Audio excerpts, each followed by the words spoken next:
O'zbekiston Oliy sudi raisi Baxtiyor Isomovga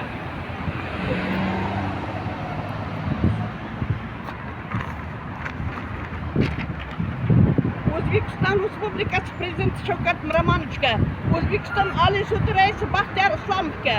O'zbekiston Prezidenti administratsiyasi rahbari Saida Mirziyoyevaga, xotin-qizlar masalasi bo'yicha vaziri Zulayha Mahkamovaga, O'zbekiston Respublikasi prokuratura inson huquqlari bo'yicha prokuraturaning ustidan nazorat qiladigan Prezident administratsiyasidagi departament Daniyor Baxtiyorovich Qodirovga bir necha bor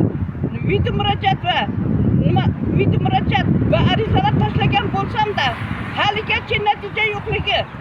Amudaryo tumani Ichki ishlar bo'limi xodimi boshlig'i, Amudaryo tumani Ichki ishlar bo'limining boshlig'i J. Yusupov, o'rinbosari Ilhom Ametov, Yurniy mahalla uchastka noziri Salahiddin Pardaqulov, Yangiobod mahalla uchastka noziri Humayin Rahimov hamda xotin-qizlar masalasi bo'yicha ichki ishlar xodimi Inobat O'rozbekovaning uyushgan jinoyatlarini 2025-yil Bosh prokuraturaga iyun oyida tashlagan bo'lsam-da, DXX va Adliya vazirligi orqali Bosh prokuraturaga tashlagan bo'lsam-da, Ombudsman orqali 2025-yil 25-noyabrda tushgan bo'lsa-da, haligacha natija yo'qligi. Ularni bosdi qilib kelayotgan Qoraqalpog'iston Respublikasi 16-boshqarma Ashamratov yeb qo'ygan prokuror Ashamratov yolg'on javob berib kelayotgani, uni O'zbekiston Bosh prokuraturasining 8, 14, 15, 16, 21, 24-boshqarmalari bosdi qilib kelayotganligi sababli ularning ustidan jinoiy ish ochilishini hamda xizmat vazifasidan foydalanib menga ruhiy bosim va ta'sir o'tirganligi sababli jinoiy javobgarlikka tortilishini,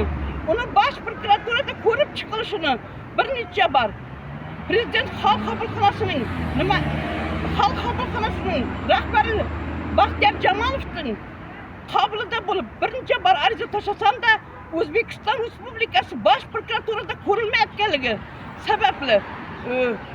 qonuniy javobgarlikka tortib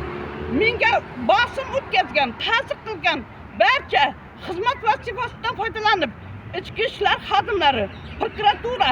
sud tizimidagilarga qonuniy javobgarlikka tortilib, mening tadbirkorlik faoliyatimdan yiqqan mol-mulkim, ichki ishlar xodimlari, prokuratura tizimlari, sud tizimlariga sherikmi mening mol-mulkimga? Uni bermaslik uchun qancha menga bergan azorlar uchun qonuniy javobgarlikka tortib berishingizda sizlardan amaliy yordam so'rayman. O'zbekiston Respublikasi Bosh prokurori Nig'matilla Yo'ldoshev sizdan buning nimasida DXX, Adliya vazirligi, Ombudsman orqali tushib turgan Amudaryo tumani uyushgan jinoyatlarni asoslovchi disik va fleshkalarimni javob xatini olishda Prezident meni o'z nazoratingizga olib hamda o'z nazoratingizga olishdi. Daniyor Baxtiyorovich Qodirov bularning ustidan jinoiy ish ochishingizda sizdan amaliy yordam so'rayman. Sababi bosdi o'zimga tegishli bo'lgan mol-mulkni bermaslik uchun shu darajagacha menga ruhiy bosim, ruhiy ta'sir o'tkazib kelayotgani,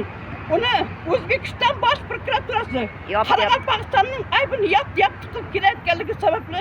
qonuniy javobgarlikka tortishda sizlardan amaliy yordam so'rayman. Hech qachon prokuratura, Bosh prokuratura ishlayotgani yo'q. 4 yildan beri ovoraman. Shu Bosh prokuraturadan Qoraqalpog'iston dilimni oldira olmay 4 yildan beri ovora bo'lib kelyapman.